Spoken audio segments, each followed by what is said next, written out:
Baik, bismillahirrahmanirrahim. Assalamualaikum warahmatullahi wabarakatuh.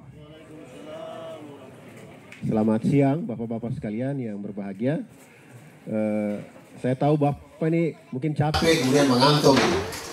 Tapi karena panitia bilang ini penting dan saya kira urgent untuk tahu semua apa sebetulnya agenda kita pada hari ini dan apa yang akan dibicarakan yang berkaitan dengan kepentingan pembangunan di desa, ya. Oleh karenanya terasa mendesak dan sangat penting kita harus punya kesempatan di siang hari ini untuk mendengar penjelasan dan pemaparan dari narasumber kita yang ada pada kesempatan kali ini. Saya akan perkenalkan narasumber kita pada hari ini supaya Bapak juga kenal siapa sebetulnya yang hadir di sini dan latar belakang mereka apa gitu. Yang paling ujung sana itu adalah Pak Dr. Amran Hussein, SEME. Kita beri tepuk tangan dulu ke beliau. Beliau adalah seorang dosen Fakultas Ekonomi dan juga selaku direktur pada ketua prodi Pak ya, pada program S2 di bidang ilmu ekonomi. Selain itu beliau juga adalah staf ahli DPR. Baik, narasumber kita yang kedua adalah Pak Dr. Irham.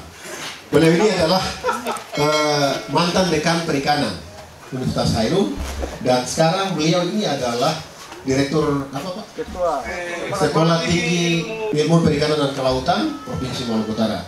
Dan dia bergelar doktor di bidang perikanan. Saat ini masih aktif mengajar di Fakultas Ilmu Perikanan. Yang berikut adalah Pak Dr. Wahda. Mungkin kalau Pak Wahda saya kira semua sudah cukup kenal ya. Dan saat ini menjabat sebagai Wakil Ketua DPR Provinsi Maluku Utara. Dan yang paling ujung, kita beri tepuk tangan yang meriah karena pasti yang paling cantik di sini adalah Ibu Suryati Cokrodiningrat.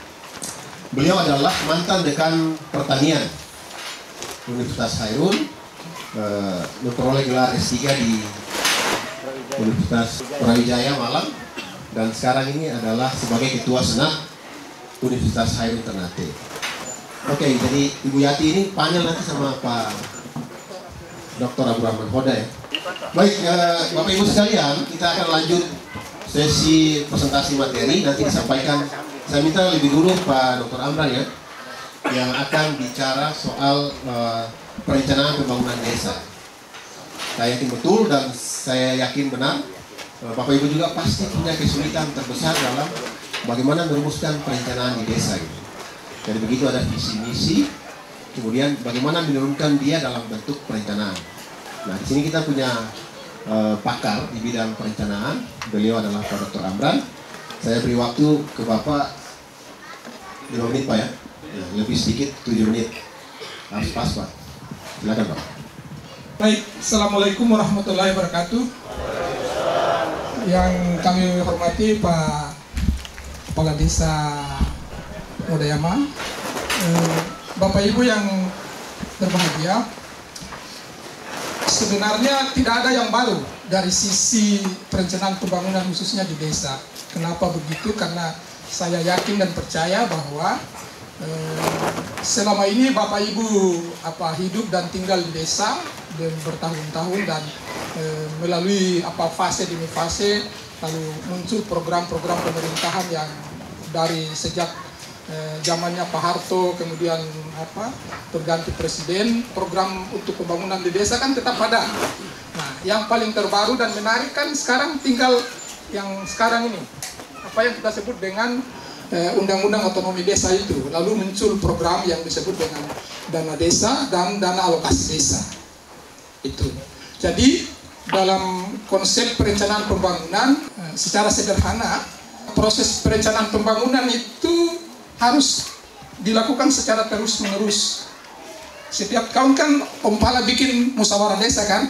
Nah, karena isu tantangan, problem yang dihadapi oleh masyarakat kita di desa itu pasti dari satu desa dengan desa yang lain berbeda karena karakteristiknya berbeda.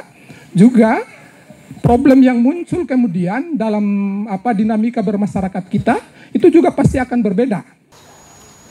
penganggaran atau program dana desa ini kan sudah berjalan dari tahun 2015, sehingga bayangan saya secara fisik Ompala kegiatan-kegiatan yang sifatnya fisik itu mungkin sudah 90% terlaksana. Sekarang yang menjadi pekerjaan rumah terbesar dari program dana desa itu adalah bagaimana tadi Pak Ompala dalam sambutan juga menyampaikan soal pemberdayaan ekonomi. Bagaimana agar kita bergerak pindah dari program yang fisik ke non fisik yang disebut dengan pemberdayaan. Tadi oleh Pak Rektor sudah mencanangkan Modayama sebagai desa wisata. Ada 4 rencana kegiatan yang bisa dilaksanakan oleh desa Modayama. Ada wisata pantai, wisata selam, ada wisata mancing, lalu ada agrowisata. Tantangan pertama di dalam menentukan skala prioritas terkait dengan konteks pemberdayaan ekonomi adalah menentukan jenis kegiatan yang akan kita lakukan. Satu. Yang kedua, kalau kita sudah menentukan misalnya desa Modayama sebagai desa wisata, maka pertanyaan berikutnya adalah sumber daya yang kita punya. Dukungan sumber daya terhadap kegiatan yang rencana akan kita lakukan memadai tidak? Mendukung tidak? Karena itu terkait dengan pembiayaan. Kalau struktur sumber daya, terutama sumber daya manusia, kita tidak mendukung terhadap rencana kegiatan itu, dipastikan kalau Bapak Ibu paksakan kegiatan itu pasti akan gagal. Karena kita tidak memiliki struktur sumber daya yang memadai. Jadi ini hanya dalam bentuk pencanangan, tetapi langkah selanjutnya oleh Ompala dan teman-teman di desa yang lain, tolong diskusikan, rumuskan secara matang sebelum keputusan untuk melaksanakan rencana Modayama sebagai desa spot wisata itu bisa kita laksanakan atau tidak. Jadi jangan keburu-buru, ya. Nah, yang kedua, namanya saya sebagai orang ekonom itu yang ada dalam pikiran saya ketika saya mengeksekusi sebuah kegiatan atau sebuah usaha, ujungnya adalah keuntungan. Doi, saya jual ini dapat untung kata rada. Saya bikin ini rugi atau untung. Nah, kalau begitu maka kita bicara pasar. Bagaimana dengan desa wisata itu terkait dengan pasar?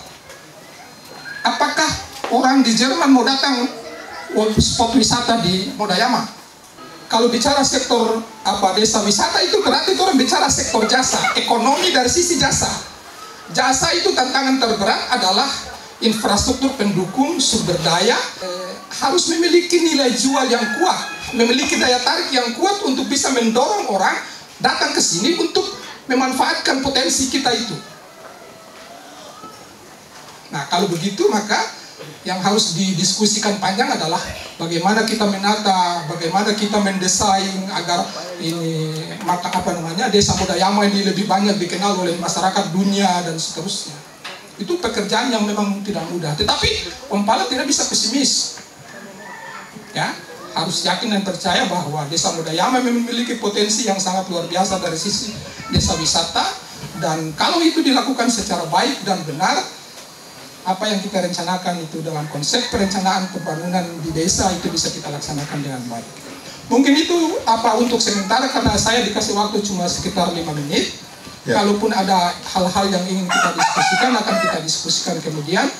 Demikian, mohon izin. Assalamualaikum warahmatullahi wabarakatuh. Waalaikumsalam warahmatullahi wabarakatuh. Menarik sekali ya pembahasan dari Pak Dr. Amran tadi.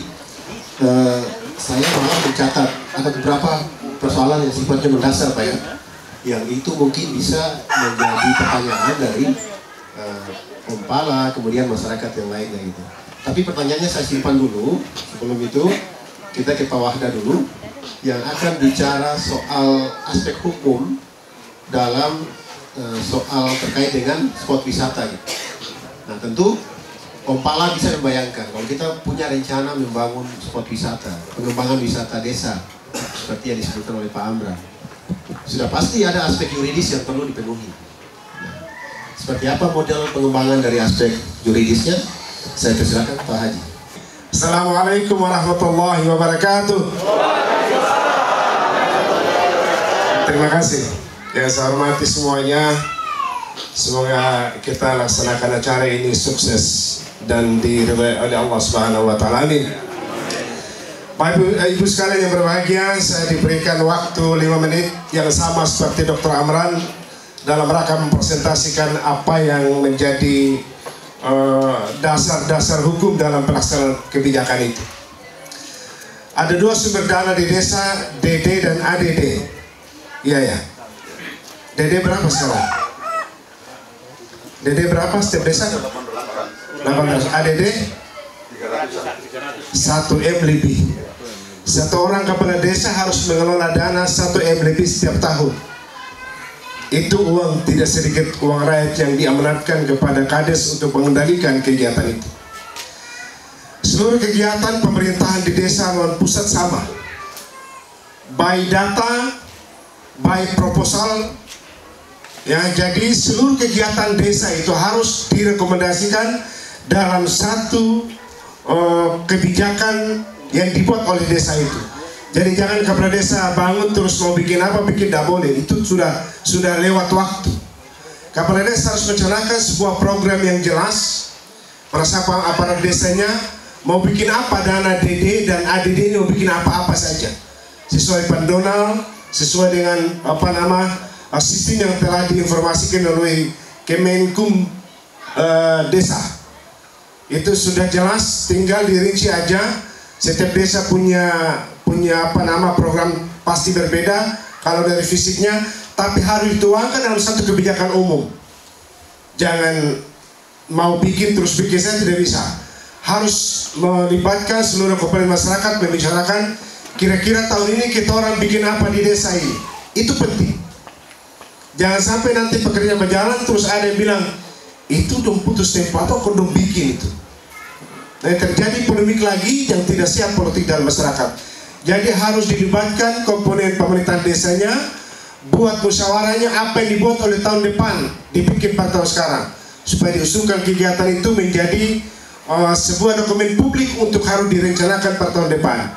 Jangan sampai nanti dana sudah ada baru mulai kita bikin apa, mulai kepala desa bikin di sana, pada masyarakat lain tidak mau atau tidak tahu. Itu sangat penting dan harus ada bikin peraturan desanya soal apa saja.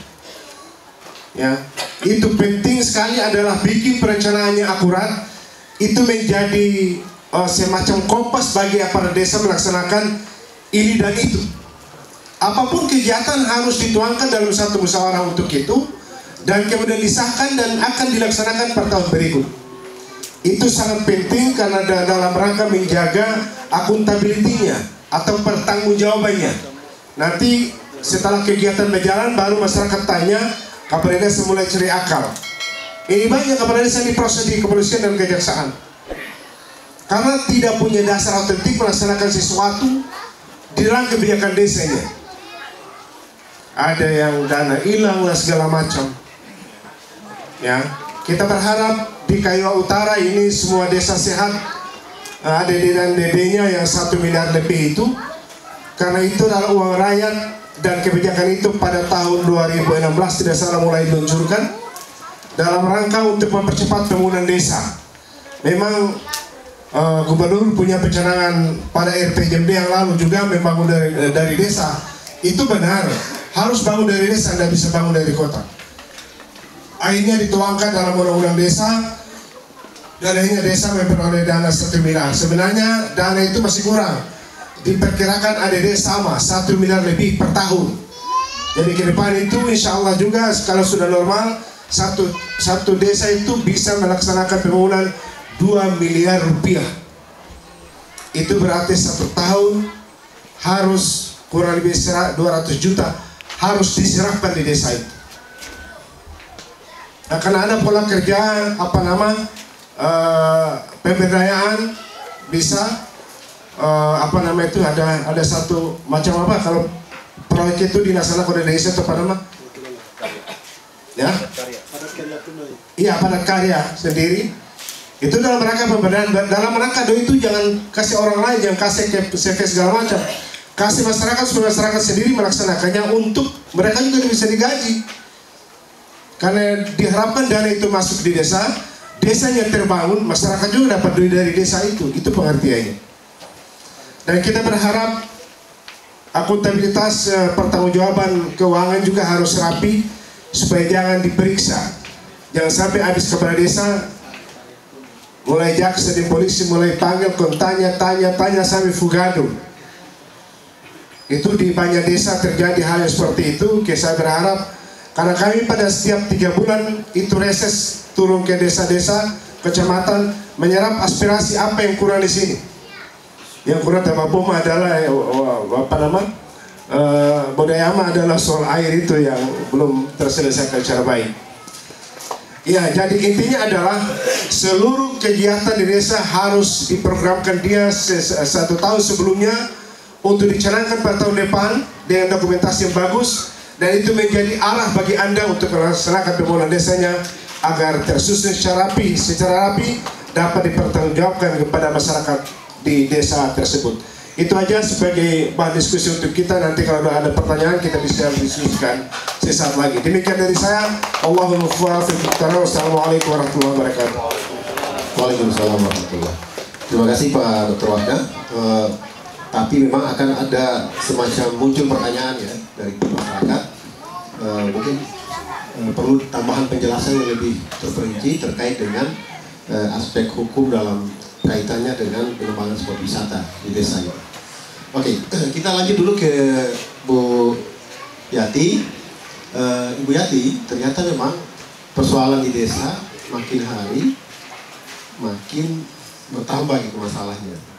Salah satu yang paling utama adalah soal bagaimana pemanfaatan hasil pertanian, digitalisasi produk pertanian, kemudian menjaga ketahanan pangan, Bu ya. Nah, ini adalah soal-soal yang selalu akan kita hadapi dalam beberapa waktu ke depan. Jadi mungkin bapak-bapak, para kepala desa pasti akan menghadapi persoalan ini. Mulai dari digitalisasi desa, kemudian soal ketahanan pangan. Ya. Oke, silakan Bu Yati bisa diberikan penjelasan. Assalamualaikum warahmatullahi wabarakatuh.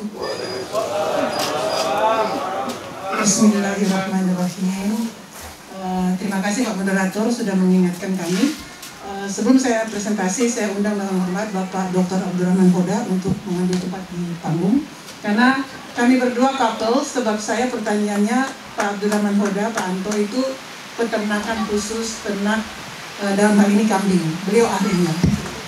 Bapak Ibu sekalian, sejak pemateri pertama Bapak Dr. Amran diikuti dengan pemateri kedua Bapak Dr. Wahda, insya Allah segera profesor. Amin. Nanti akan ada Pak Dr. Abdurrahman Hoda dan Pak Dr. Ilham. Sebenarnya yang kita bicarakan ini kelihatannya teragregasi, seolah-olah ada kotak-kotak, tapi tidak. Kenapa? Kalau bicara perencanaan, Bapak Ibu, dalam hidup kita, selain kita berdoa kepada Allah yang Maha Kuasa, itu yang utama, maka kita harus membuat perencanaan berdasarkan anjuran agama. Itu pasti, sebagai orang yang beriman. Nah, begitu kita mengenal, kita sadar sebagai diri kita sudah mulai beranjak memahami kondisi lingkungan, kita mulai merencanakan untuk masuk sekolah. Orang tua juga demikian membuat perencanaan bagi anaknya. Setelah SD, selesai masuk SMP dan seterusnya sampai mungkin sarjana. Semuanya melalui perencanaan, step by step, tahap demi tahap. Soal nanti nasib seperti apa, itu bukan keputusan kita. Tetapi yang pasti melalui perencanaan segala sesuatu akan lebih terarah. Ketika Bapak Ibu kita menikah, kita merencanakan punya keturunan. Diberi atau tidak urusan yang Maha Kuasa. Tetapi begitu ada keturunan, kita merencanakan masa depannya. Ya, selain merencanakan masa depan kita merencanakan masa depan anak-anak kita. Soal nanti tercapai itu urusan yang Maha Kuasa. Kembali lagi ke situ. Nah, apa keterkaitan pertanian dengan perencanaan? Dengan kalau tadi Pak Dr. Wahda berkata bahwa dana desa itu harus dikelola secara baik dengan dengan ada unsur akuntabilitas publik ya. Pertanian pun begitu. Satu hal yang selama ini mungkin kita abaikan adalah ketika kita sebagai petani, kita melihat diri kita sebagai diri sendiri, individu. Berusaha sendiri, berkebun sendiri, kemudian mencari hasil dari kebun itu, mengelolanya sampai menjadi uang, menjadi pendapatan untuk kita sendiri. Padahal kalau kita sendiri, jumlahnya kecil. Kemampuan untuk kita bergaining, untuk menentukan kemana pasar, untuk menentukan berapa harga yang akan kita jual, itu tidak terdengar suaranya. Karena kita sendiri. Karena itu ada BUMDes. Harusnya BUMDes ini bukan harus, tapi idealnya BUMDes ini juga mengakomodir kepentingan para petani dalam satu wadah. Kenapa demikian? Karena kembali ke awal, karena pertanian punya 3 fungsi. Yaitu pertama, fungsinya sebagai penyedia pangan jangka panjang. Orang mau perang Bapak Ibu, kalau tidak ada makanan, tidak bisa perang. Selesai. Benar tidak? Kita puasa bisa tahan makan 1 hari. Kalau 3 hari berturut-turut tidak makan, belum mot, tetapi hampir. Nah, jadi tidak ada logistik, logika tidak jalan. Jadi kalau kita perutnya kosong, tidak bisa berpikir, kurang lebih begitu. Nah, selain itu, ketahanan pangan. Bicara ketahanan pangan, mirip seperti membicarakan ketahanan nasional. Karena itu urusan ketahanan pangan sekarang ditekel oleh Pak Prabowo. Bukan begitu? Ya Pak? Menteri Pertahanan mentekel urusan ketahanan pangan. Kenapa? Karena ini hal yang sangat penting. Tapi saya tidak bahas itu, saya takut. Kemudian, yang ketiga, mendukung perekonomian. Melalui pertanian, Bapak Ibu dapat uang. Benar tidak? Benar. Tetapi apa itu cukup? Alhamdulillah, kita harus selalu bersyukur. Apapun yang Allah berikan, alhamdulillah. Tapi apa itu cukup? Bukannya kita dituntut untuk maksimal. Jangan bilang, saya petakdir sebegini. Tapi pikobong jam 11 siang. Pulang jam 3. Tapi saya petakdir memang kalapa cuma mau jatuh begini banyak. Memang saya perica ini memang sudah bertakdir mati karena kena hama. Itu bukan takdir. Kenapa? Karena dari awal ketika bertani, luput membuat perencanaan. Apa pentingnya perencanaan? Disampaikan oleh Pak Amran. Tapi mari kita lihat di mana posisi kita sebagai petani. Kita sebagai petani ini jarang menyadari, Pak, Bapak, Ibu, ini Kayowa, pertanian pulau kecil. Saya mohon maaf. Berapa luas ini Pak, Kades, Pulau Kayowa? Saya lupa. Apa ada 200 km persegi? Kalau seluruhnya kalau dia di bawah 200 km persegi, dia masuk pulau kecil. Nah, yang namanya pulau kecil, dia rentan, dia sensitif. Kalau orang tuh mudah meraju, gampang meraju, takore sedikit meraju. Kalau bini mudah meraju, Pak itu bahaga kiri sedikit, bahaga kanan sedikit, bini meraju. Nah, begitu juga kondisi pulau seperti Kayowa, sangat sensitif terhadap perubahan. Makanya jangan heran kalau lihat tiba-tiba ada awan, tiba-tiba hilang. Kenapa? Karena dominasi lautan, perputaran panas yang ada di atas permukaan bumi, tanah, dengan di laut itu berlangsung sangat dinamis. Oleh sebab itu, kadang-kala awan kita lihat menggantung di tengah, kadang-kala tidak ada awan sama sekali. Sangat luar biasa. Kalau kondisi pulau kecil, itu baru dari kondisi lingkungan ekologi. Belum lagi masalah lain, yang paling terasa transportasi. Bagaimana kita mau distribusi torompe kelapa, torompe rica, torompe pepaya, dan sebagainya, keluar supaya tetap dapat untung.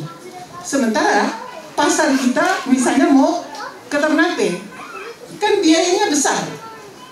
Harus bersaing dengan bahan yang sama dari wilayah lain dengan ongkos yang lebih kecil.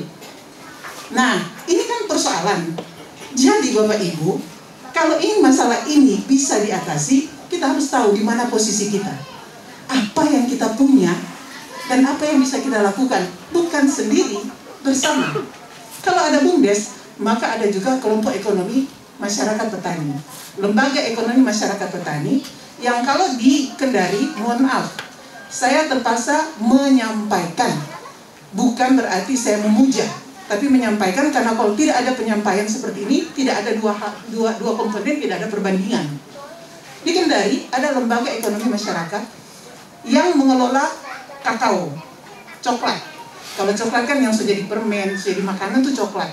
Bijinya itu disebut kakao, pohonnya disebut Theobroma kakao. Nah, di sana satu lembaga ekonomi masyarakat mengelola dana sendiri minimal 5 miliar. kalah dana desa, Pak Dr. Wahda. Dan ini fakta. Kenapa? Karena mereka bersatu, mereka punya kekuatan untuk bargaining harga. Mereka bisa bilang, kami hanya mau menjual kakao kami kalau harganya minimal sekian. Itu. Setelah ada keuntungan, melalui organisasi ini ada dana yang disisihkan ke lembaga ekonomi, mirip BUMDes ya. Di situ ketika ada kebutuhan masyarakat petani yang tergabung dalam kelompok, tidak perlu lagi ke bank, bisa langsung pinjam di situ untuk mendukung operasional dari produksi. Tetapi apakah itu cukup? Kita harus tahu bahwa dunia kita ini sekarang global. Orang tidak tahu lagi Kiowa itu sebagai daerah terisolir. Tidak, walaupun faktanya kita masih susah untuk keluar. Tetapi Jerman melihat Kiowa punya potensi. Belanda juga demikian. Cina apalagi. Cina itu sekarang dielot di mana-mana tanpa yang punya potensi. Nah, kita dilirik oleh dunia luar, tapi kita matanya masih begini. Kita tidak tahu bahwa kita diamati. Sudah saatnya sekarang kita tahu siapa mereka, siapa kita. Seperti itu. Ini yang saya maksud. Nah, untuk itu kita juga harus tahu apa yang menjadi kendala kita. Di sini ada kurang lebih 5. Perubahan iklim tadi sudah saya bilang, musim kemarau tiba-tiba harusnya musim hujan. Kalau bapak-bapak ibu yang umurnya seusia saya pasti masih ingat, bisa membaca, oh nanti bulan sekian sampai bulan sekian itu musim panas, nanti habis itu musim hujan. Sekarang kan susah. Anomali yang dulunya hanya terjadi pada pancaroba sekarang tidak lagi. Musim panas 2015 sampai 8 bulan, saya bicara dengan Pak Kades. Tahun lalu musim panas di sini sekitar 3 sampai 4 bulan ya, yang itu tidak pernah terjadi dulu karena perubahan iklim dunia. Nah, di sini juga ada masalah kelangkaan air. Masalah air ini mudah-mudahan dari Pak Samad bisa memberikan satu solusi. Tapi bagaimanapun harus ditemukan sumber air yang ada di pulau ini. Kalau tidak bisa, maka satu-satunya jalan Pak Kades, dan biayanya sangat mahal, bagaimana menyuling air yang bukan asin tapi semi asin, air slogar, kemudian bisa jadi air bersih. Sebab bicara pertanian juga bergantung pada air. Nah, terkait dengan ini, masih ada lagi lahan. Lahan kita ini kecil. Lahan kita ini kecil. Otomatis produksi kita juga terbatas. Tetapi jangan takut dengan itu. Bisa lahan kecil tapi produksinya optimum. Kemudian ada dampak industri. Dunia sekarang sudah bicara industri 4.0, 4.0. Apa itu? Suatu industri pertanian yang tidak lagi padat karya, tetapi lebih banyak yang tadi disebut oleh moderator, lebih banyak dikendalikan oleh alat-alat modern. Kita belum siap untuk itu. Bagaimana kita menyiapkan diri? Mau tidak mau harus ke situ.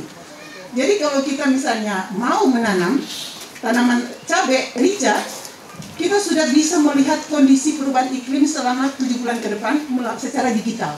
Jadi kita tahu nanti akan ada panas. Ada panas selama 7 bulan, bagaimana kita mensiasati supaya cabai ini tumbuh. Seperti itu. Nah, yang paling penting, lanjut, yang paling penting kita harus tahu kita punya apa. Madoyama ini untuk sektor pertaniannya yang paling unggul apa. Tapi kalau pertanian daratan tidak bisa, pertanian laut, karena perikanan itu jangan bersombong, perikanan juga masih masuk pertanian secara luas. Kalau memang perikanan itu yang menjadi potensi, cari komoditas perikanan apa yang paling kuat di sini, jadikan itu sebagai maskot. Lalu yang produk pertanian, peternakan menjadi ikutan untuk mendukung yang perikanan.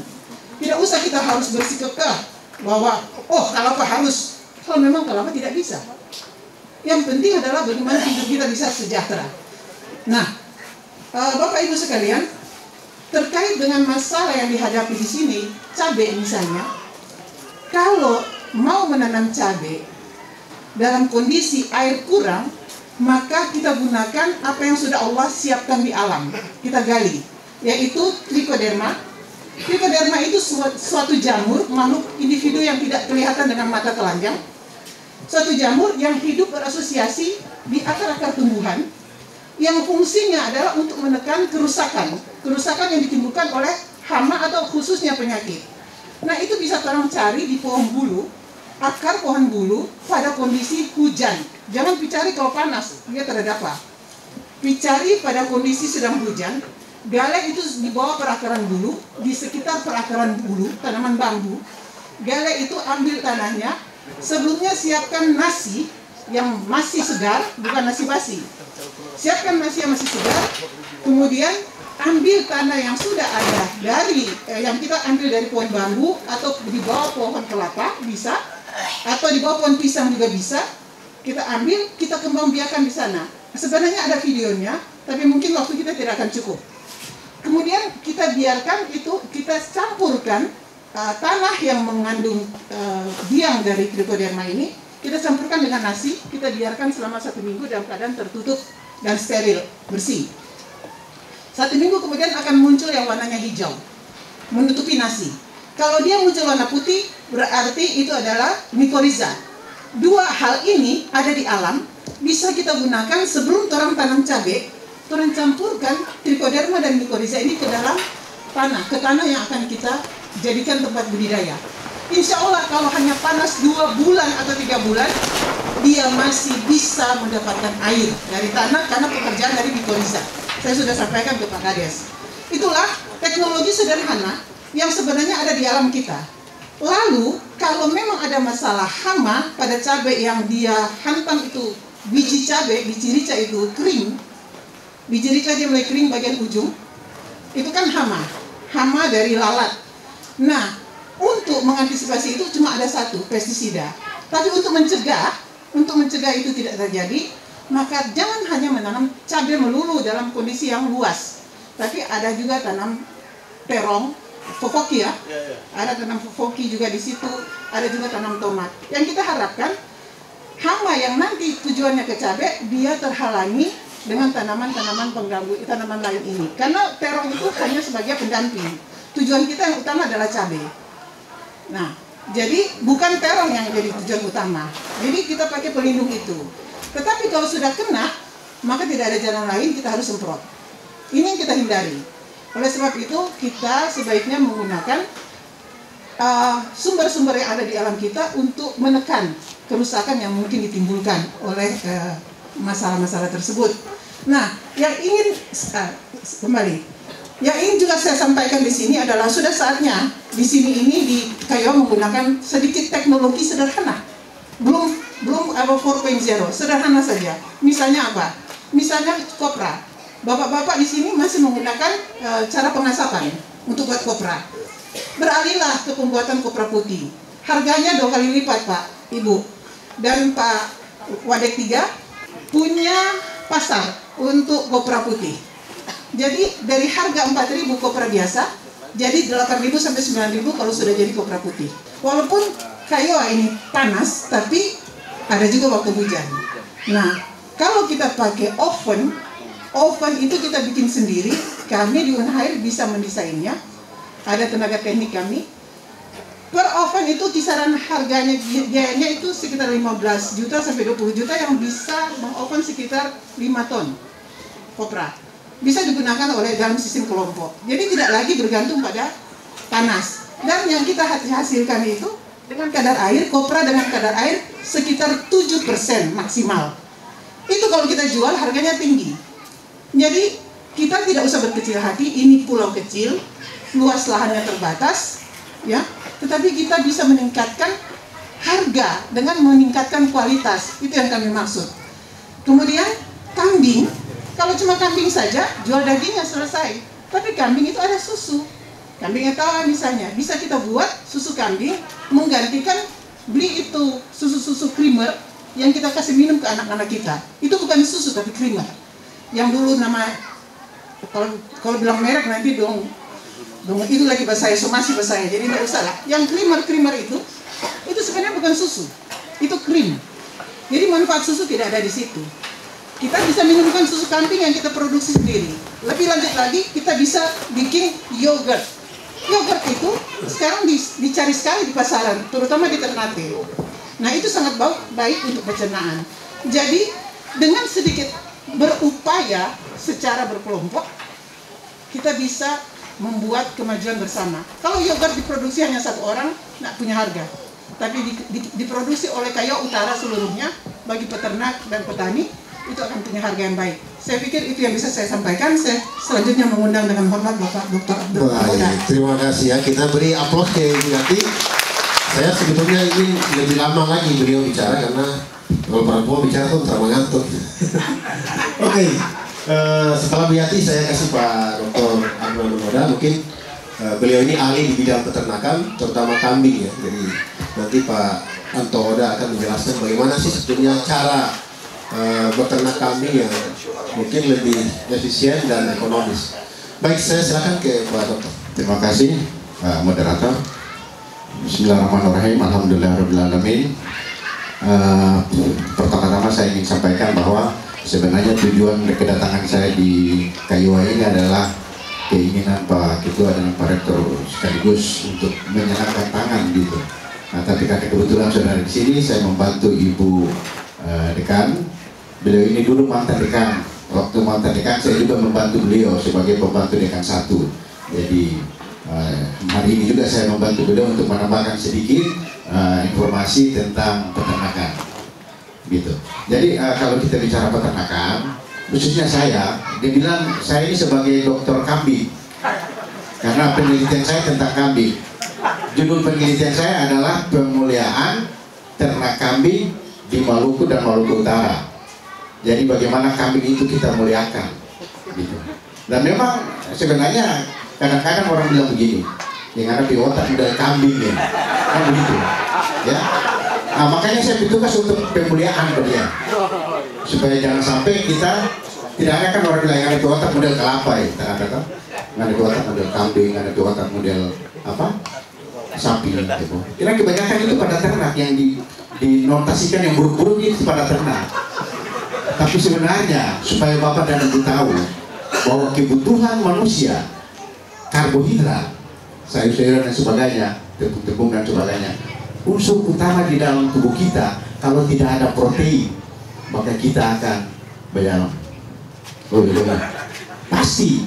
Dan otak kita tidak akan mampu berkembang dari bayi sampai anak-anak. Terus pertanyaannya, kita punya ikan banyak. Ikan kan sumber protein. Kita makan ikan saja, jangan makan daging kambing, jangan makan daging sapi, jangan makan daging ayam. Tapi ingat, protein itu mempunyai 20 asam amino esensial. Nah ini. Pas, kalau saya bicara dia datang. Saya bicara dia datang. Jadi, 20 asam amino esensial. Ada protein asam aminonya yang ada di daging kambing, susu, daging ayam, daging sapi, itu ada asam amino yang tidak terkandung di dalam ikan. Oleh karena itu, kebutuhan protein anak-anak bayi itu minum susu. Karena apa? Karena ada asam amino esensial yang tidak ada pada ikan. Tidak mungkin bayi kita bisa makan ikan, tidak mungkin. Jadi harus minum susu. Kemudian, daya cerna daging, telur, susu itu lebih baik, apalagi susu dan telur itu daya cerna lebih baik, sehingga ketika kita makan masuk dia diserap oleh usus kita, diserap oleh untuk masuk membentuk tubuh kita yang bagus, sel-sel kita bisa berkembang, otak kita bisa berkembang dan sebagainya. Oleh karena itu maka saya tertarik mengambil hewan ini, terutama kambing ya. Kita terutama umat Islam semua itu, Rasulullah juga itu adalah peternak ya. Rasulullah itu peternak, itu sunnah. Jadi siapa yang bekerja memelihara kambing itu sunnah. Ternak atau binatang yang paling bersih itu kambing. Saya bilang lagi, ternak atau hewan yang paling bersih itu kambing.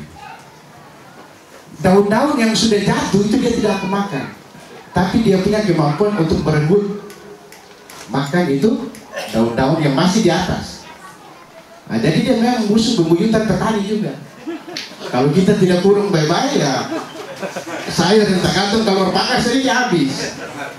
Ya, jadi tetapi sekali lagi saya bilang kambing, saya komunikasi dengan beberapa RT RW di sini, dibilang bahwa di sini setiap rumah ada punya kambing. Setiap rumah itu walaupun 1-2 ekor ada punya ya, betul ya? Ada punya kambing. Tapi saya heran. Kok saya jalan-jalan tidak pernah lihat kambing di jalan. Ternyata mereka sudah tertipkan kambing. mereka sudah tertibkan dan mempunyai kandang. Itu sangat baik. Kalau kambing kita pelihara umur ya 2 tahun ya sudah melahirkan, kambing itu melahirkan itu dia punya anak 2-5 ekor.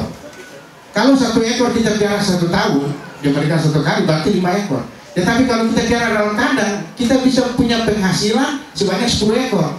Kenapa? Karena kita bisa manfaatkan pupuk kandangnya.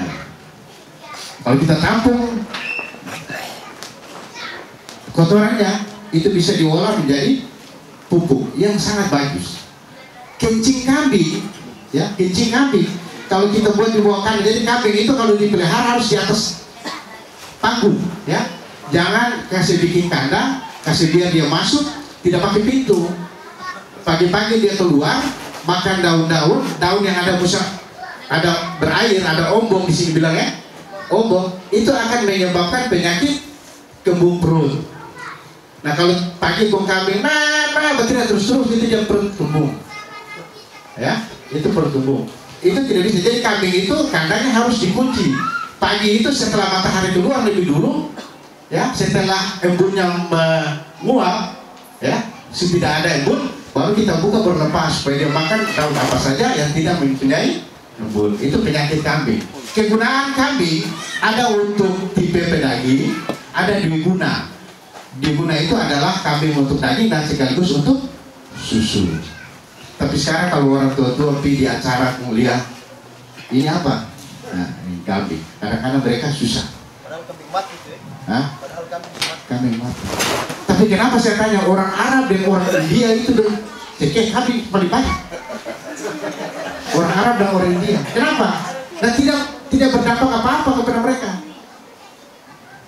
Karena pola kebiasaan makan. Dari kecil anak-anak sudah biasa makan kambing. Sampai besar dia makan kambing tidak ada masalah apa-apa. Itu kebiasaan makan. Oleh karena itu kalau anak-anak kita jangan tiap hari, jangan 1 bulan 1 kali sudah ada kambing kita kasih makan dan sebagainya. Itu sampai besar, sampai tua umur 40 ke atas makan kambing itu tidak pengaruh apa-apa. Dan dia malahan punya daya tahan yang kuat. Dia punya pertumbuhan yang bagus dan sebagainya. Nah, kembali kepada budidaya tadi. Jadi kandang sudah pelihara bagus, kemudian kita atur pemeliharanya, kasih makan apa? Di sini kan ada, saya lihat pertanian di sini hanya 2 katanya, kasbi dan kelapa. Yang pertama kasbi dan kelapa. Utamanya menonjol di sini kasbi dan kelapa. Nah, kasbi olahan jadi sagu itu bisa ampasnya bisa dijadikan sebagai makanan kambing. Daun kasbi bisa dijadikan sebagai makanan kambing. Pengolahan kopra, bungkit kelapa bisa dijadikan sebagai makanan kambing. Jadi sudah ada di sini, ya sudah ada di sini. Tinggal bagaimana kita menerapkan di sini. Kalau musim kemarau kering, daun-daun semua kering. Kita bisa ambil teknologinya. Kita bisa buat silase, bisa buat jerami dan sebagainya kita keringkan. Itu kita simpan. Perlakuan dia simpan itu bisa bertahan sampai 1 tahun. Ketika musim kering kita kasih makan keluar. Stok pakan kita ada. Nah itu banyak sekali kalau. Nah, dengan waktu yang tadi 5 menit ini saya kira tidak cukup untuk kita diskusi. Saya sudah sedia juga kalau dipanggil untuk langsung ke peternak. Di sini kan ada yang punya pelihara 40 ekor, 50 ekor kan kambing. Saya bisa bersedia untuk bantu supaya kalau saya datang kemari, saya bisa mengail lagi terhadap. Saya kira itu. Terima kasih. Mudah-mudahan bisa ada sharing informasi buat kita semua. Terima kasih. Saya akhiri. Assalamualaikum warahmatullahi wabarakatuh. Terima kasih ya Pak Dr. Antoda. Kalau tadi beliau sudah banyak bicara soal kambing, sekarang kita bicara soal ikan dulu Bapak. Pembicaraan berikut adalah mantan dekan perikanan. Jadi sudah pasti Pak Dr. Iram sedikit banyak akan bicara soal bagaimana pengelolaan perikanan dan termasuk juga di dalamnya adalah wisata bahari. Oke, silakan. Terima kasih. Sesuai dengan program teman-teman panitia dari Fakultas Ekonomi dan Bisnis tentang Mudayama mau dijadikan sebagai desa wisata. Tadi sudah dilakukan pencarangan ya. Maka saya diminta oleh teman-teman untuk menyampaikan sedikit materi berkaitan dengan pengembangan desa sebagai kawasan wisata. Jadi desa Mudayama ini memiliki potensi sumber daya pesisir yang cukup besar. Jadi dia memiliki potensi sumber daya itu bukan cuma ikan, tapi banyak. Yang mungkin tiap hari Bapak Ibu sudah tahu, tapi memang belum tahu secara detail kira-kira apa manfaatnya. Nah, ada sumber daya pantai. Biasanya kalau Bapak Ibu nonton di televisi, orang manfaatkan pantai itu sebagai tempat wisata. Ya. Pantai ini juga bisa dimanfaatkan untuk tempat berjemur, ya. Ya, siapa tahu besok-besok ya pantai Mudayama dengan pulau-pulau di depan yang cukup bagus misalnya dikelola sebaik mungkin, orang turis dari luar negeri datang ya berjemur di situ. Ya, tentunya membawa manfaat ekonomi terhadap desa. Kemudian ada mangrove. Mangrove ini bahasa Indonesia, tapi kalau orang punya bahasa di lokal itu orang sering bilang soki-soki. Kemudian ada juga terumbu karang. Rata-rata karang kita itu sudah mulai rusak. Rusak itu disebabkan oleh yang pertama bom dan bius. Jelas itu terjadi patahan, ya. Kemudian kalau karang itu sudah putih, itu disebabkan oleh karena bius. Orang sering bilang dengan potasium itu. Orang mempotas. Kemudian sumber daya ikan ya, ada potensi pulau-pulau kecil, ya. Jadi bukan hanya potensi sumber daya ikan yang dimiliki oleh desa Mudayama dan sekitarnya, tapi ada potensi lain yang kemungkinan mempunyai potensi untuk pengembangan wisata. Tadi sudah dicanangkan ada 4, ya. Nanti kemudian dibikin Perdes. Sebelum mencanangkan membentuk desa wisata itu ada kriterianya. Desa wisata itu yang pertama dia harus memiliki potensi unggulan. Jadi nanti dibuat pemetaan potensi. Nah, karena tadi sudah dijelaskan tentang perencanaan awal ya oleh Pak Apran, membuat suatu kegiatan tentunya karena anggaran itu terbatas, maka kita harus buat prioritas. Tidak mungkin semua dalam jangka waktu yang singkat dan terbatas kita buat seluruh program wisata. Jadi kita kira-kira mana yang memiliki nilai pasar atau nilai jual yang lebih tinggi sesuai dengan potensi yang kita miliki. Ya. Kemudian harus dibarengi dengan SDM, sumber daya manusia yang memadai. Jadi setelah itu sebelum membuat Perdes itu nanti Pak Kepala dan teman-teman di desa membuat perangkat atau tim, ya, tim untuk menyusun Perdes itu, ya. Nah, untuk menyusun kira-kira programnya seperti apa. Nah, seperti itu. Kemudian, ini tadi saya kembali ke sini. Walaupun potensi yang banyak, tapi karena sekarang isu lingkungan terjadi di mana-mana terhadap pemanfaatan sumber daya pesisir, itu adalah isu kerusakan, ya. Ada kerusakan terumbu karang, ya. Kemudian ada terjadi pencemaran. Yang akar permasalahannya hanya 2. Yang pertama itu karena sumber daya pesisir itu milik bersama.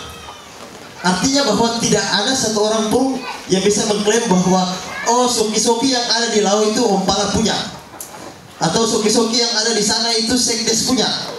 Sehingga orang berlomba-lomba untuk memanfaatkan sumber daya itu tanpa merasa bertanggung jawab. Kemudian yang kedua, akar permasalahannya karena nilai dari jasa-jasa lingkungan itu belum bernilai pasar, ya.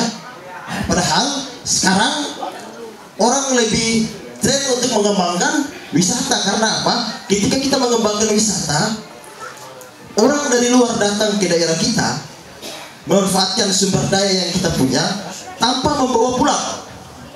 Ya, beda dengan misalnya kita jual produk lain, orang kasih duit atau keuntungan ke kita yang menjual, orang bawa produk yang kita jual.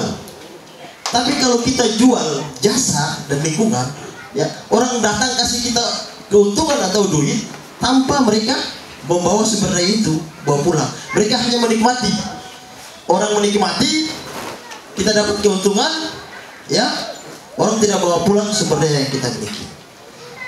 Jadi penting untuk langkah-langkah untuk membuat daerah wisata sebagai tindak lanjut dari program desa binaan dari Fakultas Ekonomi.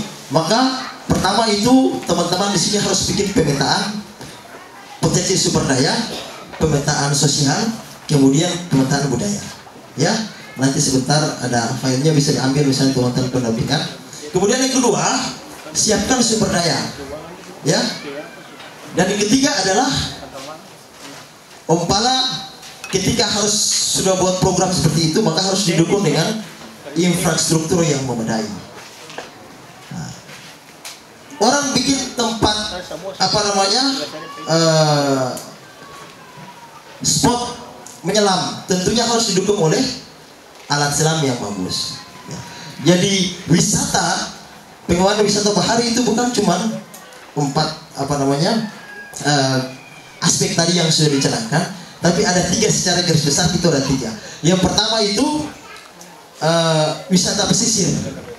Wisata pesisir itu ada wisata mangrove yang tadi saya sudah sampaikan, ada wisata karang, ya, ada wisata pulau-pulau kecil.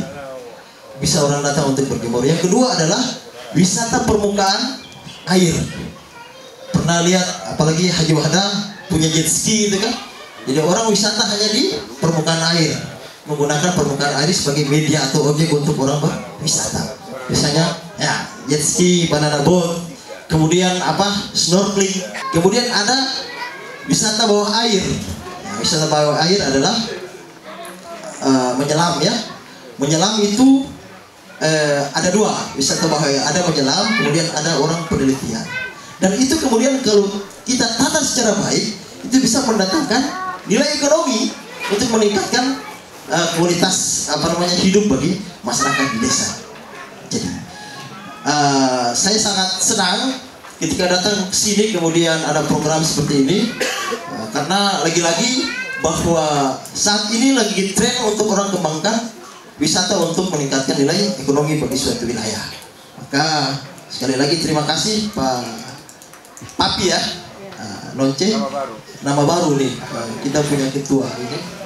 Mudah-mudahan karena saya diminta waktu hanya 5 menit, saya tepat waktu, dan sebentar kalau ada diskusi selanjutnya bisa kita diskusikan atau kita bercerita sebagai bahan masukan untuk memberikan pendampingan bagi pengembangan program wisata di Desa Madayama. Baik, terima kasih. Mohon maaf. Assalamualaikum warahmatullahi wabarakatuh. Waalaikumsalam. Kita beri aplaus kepada narasumber kita. Jadi saya akan mengundang Bapak Ibu untuk bertanya terkait dengan beberapa narasumber, pemaparan dari narasumber kita tadi gitu. Oke, untuk sesi yang pertama ini saya persilakan pertanyaannya sebanyak-banyak mungkin. Ada pertanyaan? Oh, ada, silakan.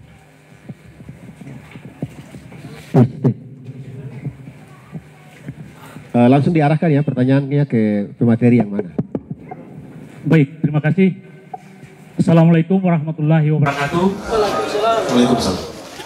Pak moderator yang kami hormati, serta Bapak Ibu narasumber yang kami hormati. Sebelumnya saya memperkenalkan diri saya.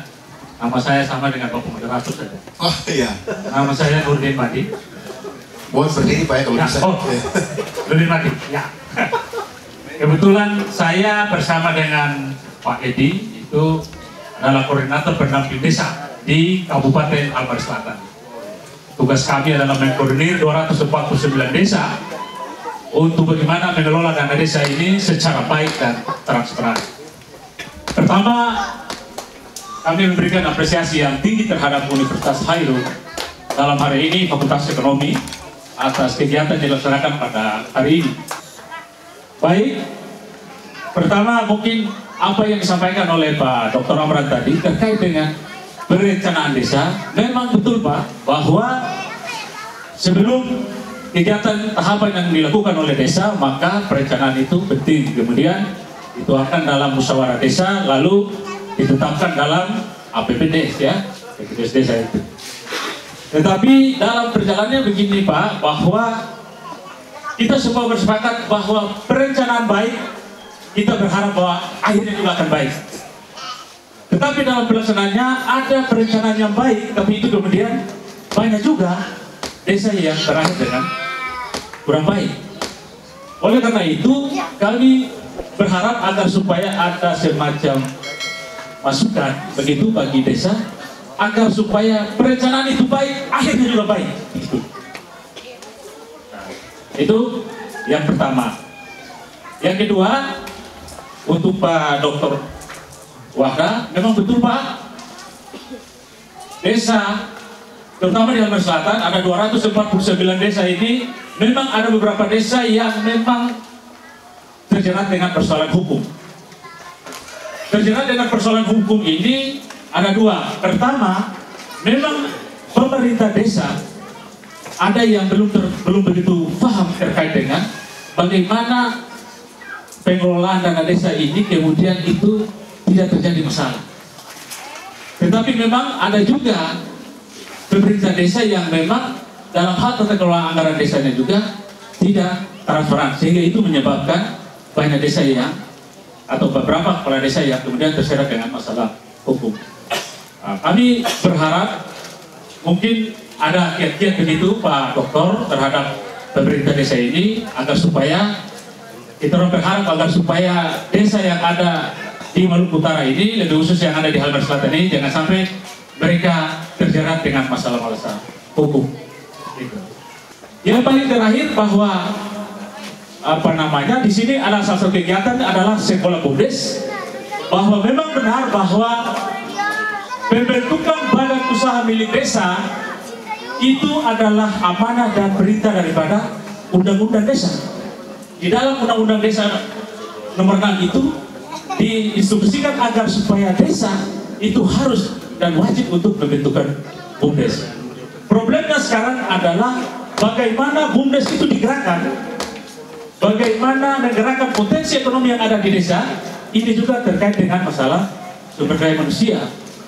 Orang yang nanti mengelola BUMDes ini juga kita tahu bersama bahwa pengetahuan terkait dengan manajerial untuk mengembangkan BUMDes itu juga masih sangat minim.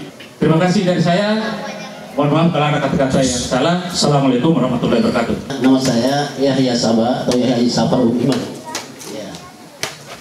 Di sini saya langsung saja. Saya ini petani rica. Kurang lebih 3.000 pohon cabai rica. Tapi akhir-akhir ini lagi-lagi dikena penyakit. Maka saya tunjukkan kepada narasumber ibu, dan saya ini juga petani kambing.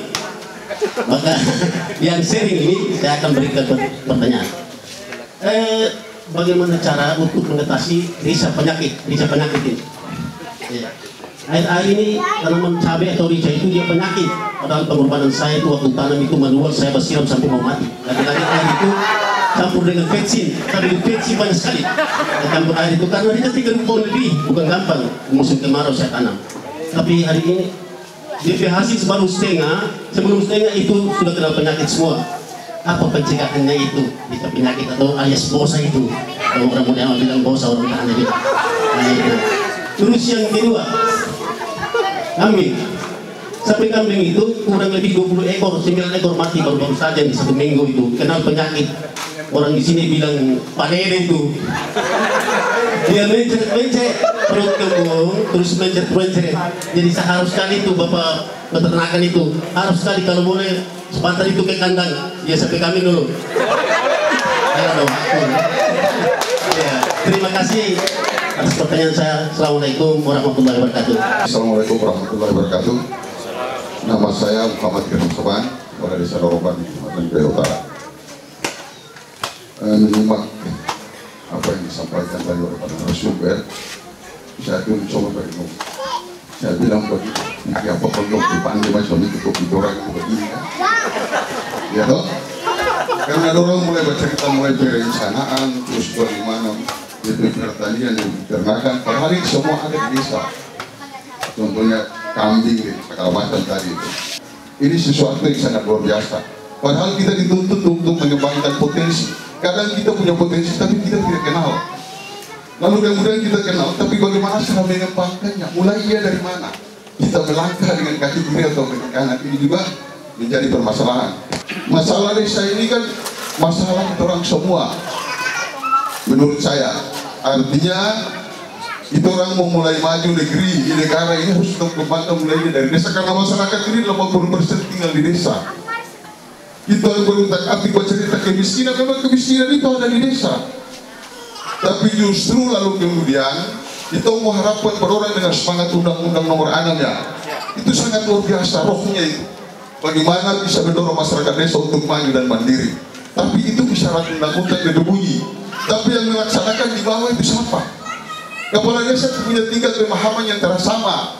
Jadi saya berkeinginan wali terada kita orang mau bikin pemetaan potensi Pak tambah kemarin kawur dengan BPD, kita orang baca cerita potensi, saya dong tanya orang potensi itu apa.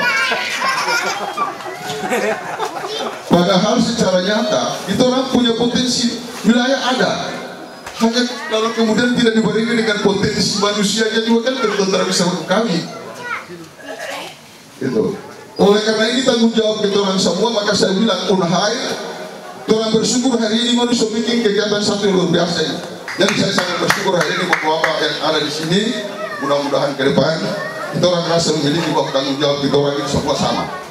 Desa tanggung jawab kita orang semua, kira-kira begitu. Iya. Jadi kuncinya itu saja barangkali itu yang bisa kami harapkan. Terima kasih. Ya, terima kasih ya Pak. Cuma 4 pertanyaan. Saya minta pemateri akan menjawabnya. Sebenarnya Pak Wahda dulu ya, Pak Wahda. Pak Nurdin tadi menyinggung soal pengelolaan dana desa karena ada banyak masalah hukum yang sering menjerat dan apa saja kiat-kiat yang bisa dilakukan oleh pemerintah desa untuk mengatasi permasalahan hukum di desa. Baik, terima kasih. Dalam kegiatan pemerintahan itu ada perencanaan, kegiatan perencanaan, pelaksanaan dan evaluasi. Ya, tidak hanya perencanaan saja atau pelaksanaannya tambah lagi, tapi tanpa evaluasi juga nonsen, tidak mungkin. Jadi harus ada perencanaan, pelaksanaannya dan evaluasinya supaya pada akhirnya kita tahu apa yang salah kita bikin, kita perbaiki. Kalau tanpa evaluasi maka tidak mungkin kita temukan apa yang kurang dalam rangka pelaksanaan kegiatan itu. Jadi kita buat perencanaan desa, apa yang kita buat, kemudian kita laksanakan, dan terakhir kita evaluasi apa yang kurang dari soal pelaksanaan kegiatan ini. Kalau kurang kita benahi, kalau soal apanya yang masih belum lengkap kita lengkapkan. Biasanya itu tugas adalah inspektorat. Ya, inspektorat melakukan pengawasan yang kurang, memberikan saran kepada bupati sampaikan kepada kepala desa. Masih ada kurang soal ini, segera dibenahi supaya jangan temuan ada oleh kepolisian dan kejaksaan. Dan memang juga banyak sekali aparat desa kita hanya karena semangat ingin memimpin desa tanpa dia peduli sumber daya manusianya. Banyak juga bahwa ada orang yang ingin jadi kepala desa untuk mengelola dana, tapi justru dia tidak memiliki kemampuan yang bagus dalam rangka pengelolaan pemerintahannya. Itu yang membuat masalah kacau di desa. Kadang tidak dengar staf, kadang tidak dengar masyarakat. Dia mau bikin pertanggungjawabannya kacau, hanya jadi temuan bagi aparat kepolisian. Akhirnya dibikin timbang terus. Jadi saya ingatkan, di desa itu harus ada perencanaan, pelaksanaannya, dan evaluasinya, kontrolnya. Itu harus ada. Kalau tidak, cari terobosan untuk harus itu disesuaikan, supaya jangan jadi temuan. Biasa masyarakat ada yang error juga, dan di mana-mana tetap ada. Ada yang bilang lapor kepada desa itu dia makan duit, biasa itu. Ada yang tidak senang dan ini masalah umum, jadi biasa baku lapor itu selalu biasa. Jadi kalau melapor jangan jadikan musuh, anggap itu sebagai evaluasi buat kita yang memimpin itu. Jangan dia menghantam kita terus anggap dia musuh dan kita menghadi, nggak boleh. Kita anggap itu sebagai masyarakat yang harus kita sampaikan apa yang masih kurang supaya mereka juga merasa bagian dari masyarakat itu. Ya, tapi karena kadang-kadang SDM terbatas, karena masyarakat menghantam kepala desa dan aparat dan kepala desanya balik menghantam lagi. Itu jangan ada di desa, karena itu nanti menciptakan permusuhan di dalam desa itu. Karena orang mengkritisi kita kembalikan kepada dia dan ajak dia untuk bicara supaya tahu persoalan desa secara keseluruhan. Terima kasih. Assalamualaikum warahmatullahi wabarakatuh. Waalaikumsalam warahmatullahi wabarakatuh. Oke, keluarga, baik kita lanjut ya. Tadi pertanyaan Pak Nurdin saya catat juga, tapi sebetulnya Pak aku banyak ya soal perencanaan, bagaimana mewujudkan, mengkonstruksi lah kira-kira gitu ya perencanaan yang matang. Dan saya kira para kepala desa maupun masyarakat di desa pengen dapat penjelasan terperinci dari Pak Amran, bagaimana sebetulnya perencanaan yang dimaksud itu secara lebih terperinci seperti apa. Misalnya tadi soal desa wisata. Apakah kita harus wisata pantai dulu, atau wisata selam, atau wisata yang lainnya? Bagaimana menentukan dari keempat itu, bagaimana menentukan yang satunya gitu? Saya kira itu ya pertanyaannya dari Pak Nurdin tadi, mungkin arahnya ke situ. Silakan Pak. Oke, makasih moderator. Sengaja slide-nya saya belum tampilkan. Jadi ini kalau sampai terakhir itu sampai pada tahapan mengidentifikasi lalu menentukan prioritas. Ya. Nah, kalau Pak Nurdin dan teman-teman di pendamping saya pikir sudah punya ini, ya. Nah, tinggal di lapangannya, karena kemarin waktu saya dengan Pak Dr. Muamil ini ada di sebelah, sebenarnya bicara saya berdua, saya sama Pak Dr. Muamil, cuma karena beliau agak tua anak badan, beliau sudah pameran saja. Nah, ada mahasiswa bimbingan saya S2, dia menulis tentang bagaimana peran teman-teman pendamping dalam mendampingi desa. Nah, di ujian itu terungkap bahwa ternyata tenaga pendamping ini terbatas jumlahnya Pak Wahda. Jadi mungkin tolong dipertimbangkan, karena kemampuan mereka untuk menjangkau dalam proses pelayanan pendampingan itu mereka jumlahnya terbatas. Baik di tingkat provinsi, di tingkat kabupaten kota maupun di desa. Karena satu orang harus mau tidak mau melayani tadi, kalau di sini itu kurang lebih 4 desa atau 3 desa, satu orang melayani 4 sampai 3 desa. Sehingga kemampuan mereka untuk memastikan bahwa setiap proses perencanaan itu disusun oleh desa dan dilaksanakan oleh desa sendiri itu tidak maksimal. Itu problem dasarnya. Sehingga kadang-kadang memang jujur kita mengakui hampir semua desa di Maluku Utara proses perencanaan tidak dibuat sendiri dia. Masih bergantung karena tadi keterbatasan tim pendamping di lapangan itu. Itu satu. Yang kedua, ini. Jadi bahan baku dari proses perencanaan itu apa yang saya sebut dengan masukan itu ada tahapan, ada profil desa, lalu di sana ada sejumlah tahapan yang harus dilakukan sampai pada tahapan kedua setelah masukan ada proses. Di proses itu ada 4 tahapan. Ada yang kita sebut dengan penentuan peringkat tindakan. Jadi setelah ada penetapan program secara umum harus ada penentuan yang kita sebut dengan ini, penentuan peringkat tindakan. Yang kedua ada pengkajian tindakan pemecahan masalah. Yang ketiga penentuan peringkat masalah. Tadi Pak Nurdin bisik-bisik ke saya dari 4 model wisata yang mau dikembangkan itu, dari 4 itu apakah dilaksanakan secara keseluruhan atau yang mana duluan? Yang memungkinkan mungkin mancing duluan, karena kalau ada ikan ini Pak Irham ini sekaligus saya mau klarifikasi yang mana yang terdapat ikan Pak Irham. Lalu pengelompokan masalah. Nah, pertanyaannya, teman-teman pendamping desa melakukan penguatan ini terhadap desa atau tidak? Kemudian datang pendamping desa, so ini mau perencanaan tahun depan sudah mana? Oh ya boleh sudah, ini sudah. Tanpa melakukan analisis lebih lanjut, itu problem dari sini. Slide berikutnya. Nah, lalu apa hasilnya? Lalu apa dampaknya? Jadi terukur dia outcome. Jadi kita tidak bicara hanya dalam output, tapi outcome-nya sudah bisa kita ukur dalam konsepnya Pak Nurdin. Nah, tinggal di prakteknya kan, Bapak Ibu mau sejauh mana Bapak Ibu bisa melaksanakan itu. Nih, kan ujungnya kan tadi itu peraturan desa tentang RPJ desa keluar.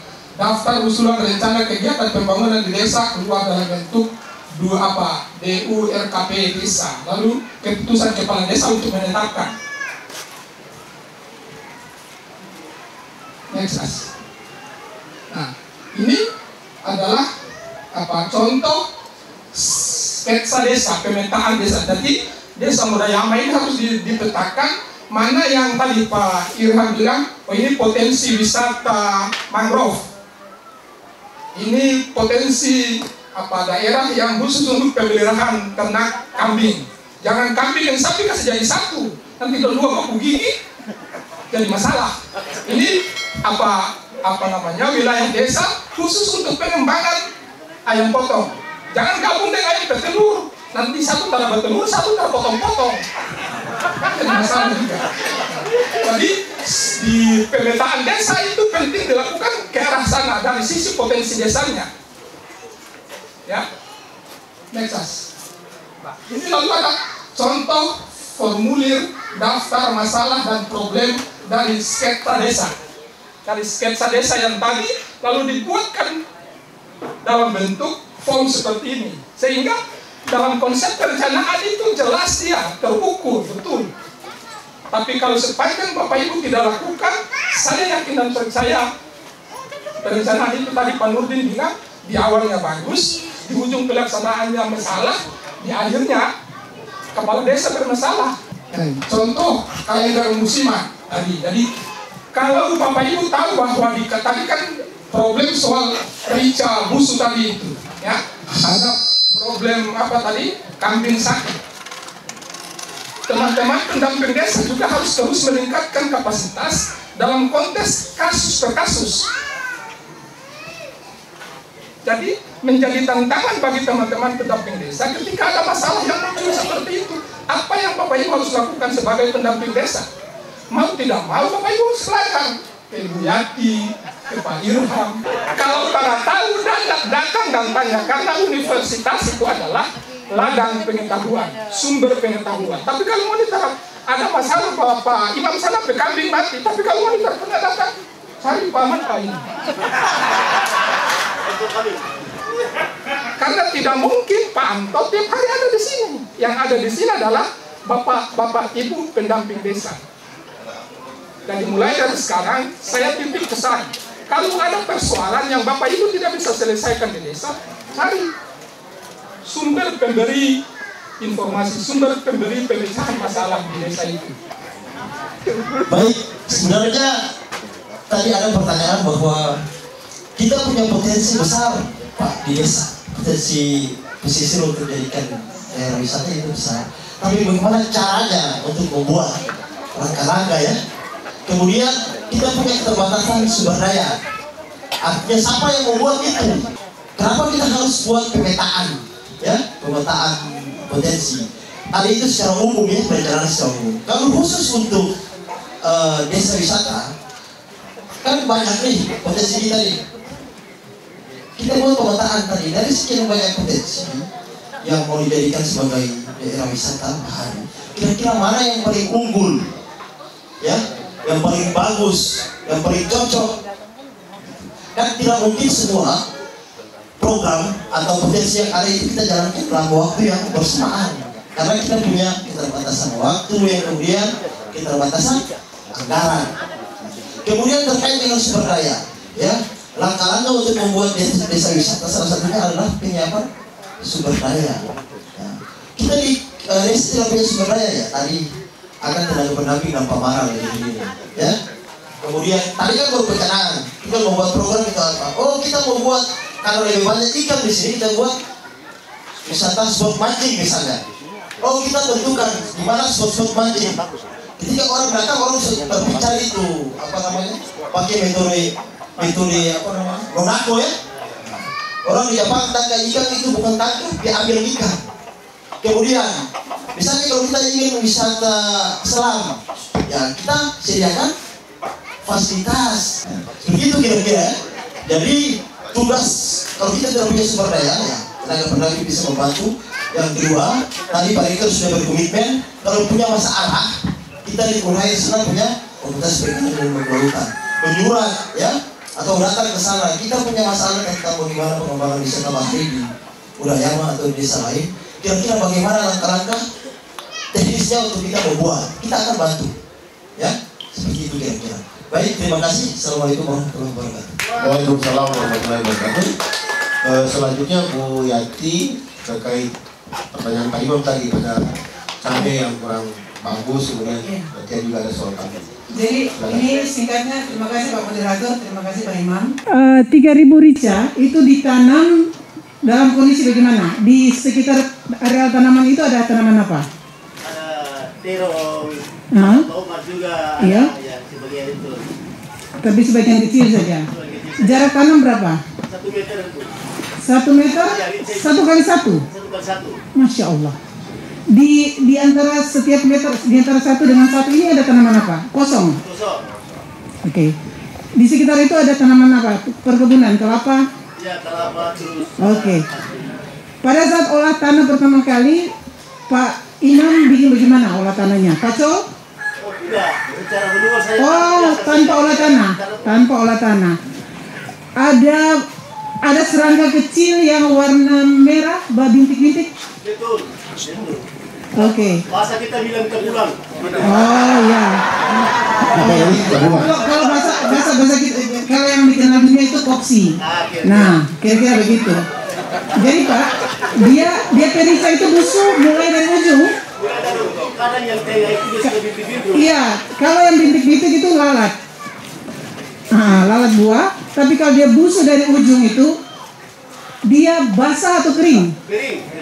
Berarti dia itu virus. Jadi di rica itu pengganggu utama itu pertama bakteri.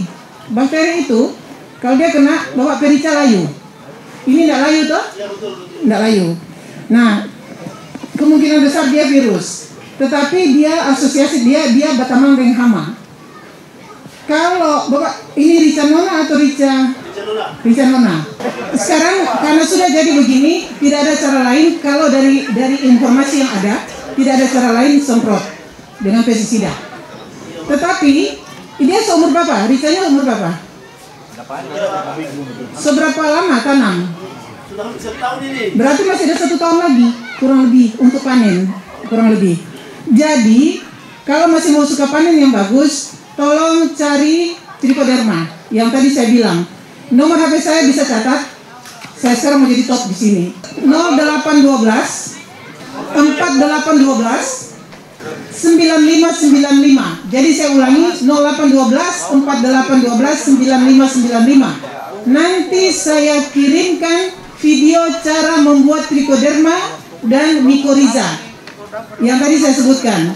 Terus bagaimana teknik pengendalian kalau ada hama, bagaimana pencegahan supaya tercegah dari hama dan penyakit. Sebab kalau saya jelaskan di sini, Bapak kepala terlingkar-lingkar menghayal yang muncul kemudian itu muka. Jadi nanti saya kirimkan, insya Allah saya kirimkan video itu, Bapak bisa lihat sendiri bagaimana cara pembuatannya sederhana. Ya. Saya kembalikan ke Pak Anto. Jadi Pak Amran juga nomor HP dikasih. Ya, terima kasih Pak Imam dengan Pak Kades. Itu tadi pertanyaannya adalah kesehatan ternak ya, penyakit dalam hal ini diare atau mencret ya. Ya, penyakit mencret ini istilahnya penyakit benci tapi rindu ya. Mencret itu benci tapi rindu. Kadang-kadang DP produk, DP output menurut Pak Amran tadi, outputnya itu ya, itu kita benci ya. Tetapi kalau ketika perut sakit kalau dia tak mau keluar, nah itu kita rindu. Nah, ini disebut benci tapi rindu. Ini saya ada slide-nya nih untuk penyakit diare atau mencret. Ya, pengobatannya adalah 2 sendok makan garam tambah 2 sendok makan gula pasir. Ya, bisa gula merah juga bisa. Kemudian diberikan dicampur dengan 2,5 liter air, lalu diberikan minum kepada kambing. Insya Allah mudah-mudahan ya bisa mengurangi. Mencretnya itu berwarna hijau, hitam, hijau ya, cocok sudah. Jadi penyebabnya itu bisa protozoa, bisa bakteri ya. Nah, kemudian juga cara pemberian pakannya. Nah, kalau di hewan-hewan yang disebut dengan hewan ruminansia, sapi dan kambing, itu ada batang rotasi pakannya ya. Kita mengenal hijauan makanan ternak. Hijauan makanan ternak itu ada 2, ada legum, ada rumput ya, ada yang rumput-rumput di bawah. Nah, kebanyakan bakteri, protozoa dan sebagainya itu ada di rumput. Dia banyak makan rumput, kita batasi. Legum juga kadang-kadang kalau terlalu banyak, dia di atas 40% pakan yang kita susun mengandung legum. Legum itu ini contohnya apa ya, daun nangka ya, Ada pohon nangka di sini ya? Nah itu makanan kami paling suka juga itu. Daun nangka, daun-daun yang di pohon-pohon itu yang disebut dengan leguminosa atau legum ya. Nah itu juga dibatasi, tidak bisa pemberiannya banyak. Bagaimana kita membatasinya? Kambing kita biarkan begitu saja, dia cari makan sendiri. Ya, makanya pemeliharaan itu harus dikontrol. Pemberian kandang, kebersihan kandang itu harus dijaga. Biasanya kalau mencret kemudian yang lain bisa tersurupnya protozoa atau bakteri dan sebagainya, bisa terjangkit menular ke yang lain kan. Kalau kandang kita bersih, tidak ada kotoran dan sebagainya, kandang, lantai kandang itu kan harus dibuat jarak supaya kotorannya jatuh ke bawah. Nah kita punya sanitasi yang paling besar nih, laut, air laut. Kita ambil pagi siram kandang dengan air laut, udah itu aman lah untuk menjaga kebersihan kandang. Saya kira itu ya untuk mencret. Tapi hasil penelitian kita kemarin ada 2 sebenarnya untuk penyakit kambing. Ada yang kudis. Di sini ada kudis nggak? Nah, kudis, moti, makian, pulau-pulau kecil itu kudis banyak ya. Nah, kudis juga itu ada kudis. Di slide pertama ada kudis. Kudis itu ada 2 macam. Iya. Satu itu dia bulat langsung dia luka. Iya, itu dia sudah berkembang. Jadi ada penyakitnya, ada yang sudah stadium awal, stadium kronis, akut dan sebagainya. Kalau kita tidak cegah, ya biasanya kambing itu kalau gatal kan dia garuk di kaki ya, garuk, kemudian yang lain juga dia garuk mata. Kemudian makanya jadi penyakit itu bisa penyakit kuku dan mata. Apa aja di sekitar mata sini kan ada kurap dan sebagainya, garuk badan yang lain. Ya itu protozoa bakteri sudah bisa menjalar ke situ sehingga bersih. Kambing paling bagus juga dimandikan dengan air laut, minimal 1 minggu 1 kali. Terima kasih. Assalamualaikum warahmatullahi wabarakatuh. Waalaikumsalam warahmatullahi wabarakatuh. Kita berikan aplaus kepada narasumber kita. Oke, jadi kita sudah di penghujung diskusi hari ini atau seminar hari ini. Tentunya saya tidak menarik kesimpulan dari diskusi ini. Saya yakin kesimpulan sudah ada pada kita semua, dan harapannya adalah apa yang menjadi perbincangan kita di sore ini tentu bermanfaat buat kita semua. Saya kira itu saja, dan saya ucapkan terima kasih kepada Pak Dr. Irham, Pak Ibu Dr. Yati Caprodininggrat, Pak Dr. Amran, dan narasumber yang lain yang sudah bersadakah ilmu dan pengetahuan kepada masyarakat di sini. Terima kasih. Selamat jalan, semoga sampai di tujuan dengan selamat. Saya akhiri, billahi taufiq wal hidayah. Wassalamualaikum warahmatullahi wabarakatuh.